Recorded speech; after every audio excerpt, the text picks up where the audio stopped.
What's up, everybody? Welcome to the Fishing the 402 YouTube channel. Today I'm going to bring you a quick unboxing slash review on the Sixgill Banshee 3000. Quick look at the box, pretty basic. Got the Banshee 3000 line capacity.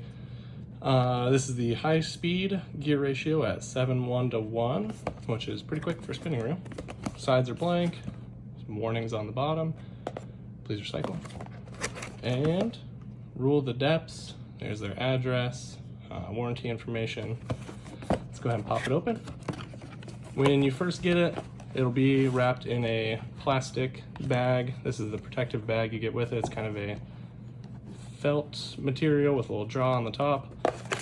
An exploded view, the reel here, some information on parts, and that's pretty much all you'll get in the box. Throw that to the side. Gotta pull the reel out here. Like I said, this is the 3000 series spinning reel. I use this mostly for bass fishing, a little bit of cat fishing here and there. First impressions when I first got it, feels nice in the hands, got a good decent weight to it. It's got a really nice, let's see, braid ready spool, got that rubber strip on there. It's greased up really nice straight out of the box. Yeah, not bad. Aesthetics are pretty nice, got a little bit of a carbon fiber panel going on there on both sides. Obviously reversible, being a spinning reel for the crank handle. Got some specs written down off to the side here. These retail right at $99.99, so $100 reel. I'll get a little bit more into that here in a second. It says, obviously, like I said, 7:1 to 1 gear ratio. It's a high speed 10 bearing reel. It's got a 30-pound max drag, which is pretty darn high for a spinning reel. So that's why I was using it a little bit for cat fishing too. Got that good stopping power on it.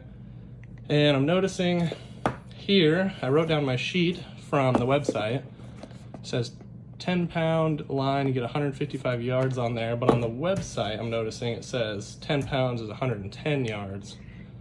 So take that for what you will. Pros on this reel, like I said, the drag, that's a heavy amount of drag you got going there. I mean, that's gonna stop most fish you're gonna run into.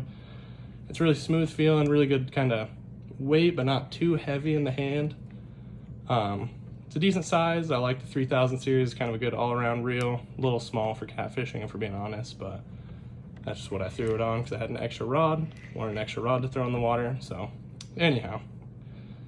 My nitpicks with this reel are when you're cranking the handle, the actual turning, it feels almost as if you're fighting the handle to go around, almost as if you're reeling in a fish and you got that kind of heavy weight behind there.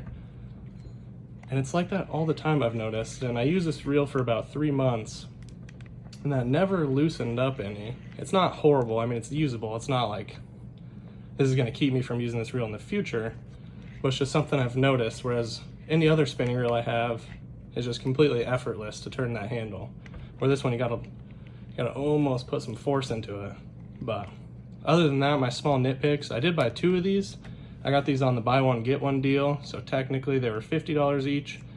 I ended up returning one of them because the bail, when you flip over, it would get stuck about here when you flip it back down, and that's up high enough for your line to keep coming off, and that was obviously not good. Another small nitpick I have, this is very, very subjective, very small nitpick, is I like a reel when you flip the bail over to have a good solid kind of click into place.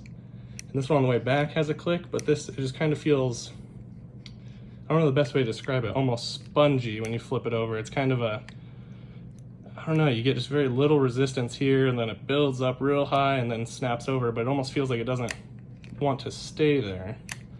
I'm not sure. Again, kind of a subjective nitpick. Other than that, I don't have anything horrible to say about it. Handled every fish obviously really well. Didn't crank in anything huge on it.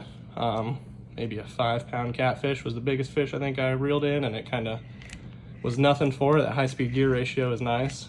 And I'm not sure if that kind of crank issue is more because it's such a high gear ratio for a spinning reel. Maybe just you get that kind of resistance to get it started. I'm not sure, but Anyhow, it's kind of a small detail there, but anyhow, either way, it's not a bad reel. I think, to be quite frank, for the $99 price, I would say to keep looking. There are better options out there. Since I got it on that buy one get one and it was a $50 reel, I'm kind of less, I don't want to say upset, but I'm more apt to be happy with it, I suppose. If I would have paid $100 for one, I think it would be being returned without a doubt in my mind. But either way, not a terrible reel. This is the only product I've tried from Sixgill, so I'm not sure, you know, if maybe, I don't know, maybe if their other reels are better, or if this is just kind of a one-off thing with the whole crank handle being a little stiff, which now that I say that, it's not, because I had two. I had the buy one get one, and they were both kind of, almost had to work for it there. And then the last little nitpicky thing is, I'm not sure if you can even hear it. Let me see. I'm not sure if you'll be able to hear that.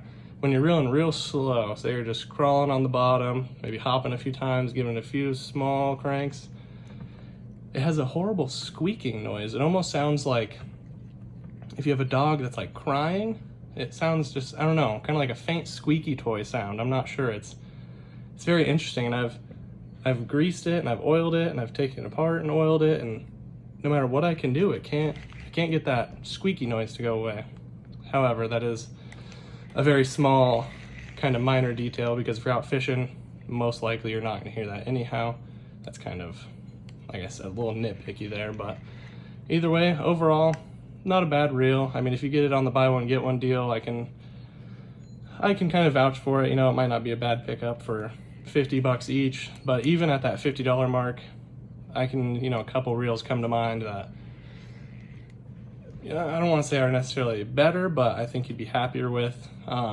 Even the Abu Garcia, the Max X, very cheap, very affordable reels. They are, I want to say $25 off the top of my head, and that reel, I have one in the 2500 series, or maybe, might be the 2000 series, and that reel is day and night outperforms this one for, you know, if you're looking at this at $100, now for 25, a quarter of the price, way outshines it. So either way, that's kind of my review on the Banshee by Sixgill. I'd like to have some more review videos coming for you.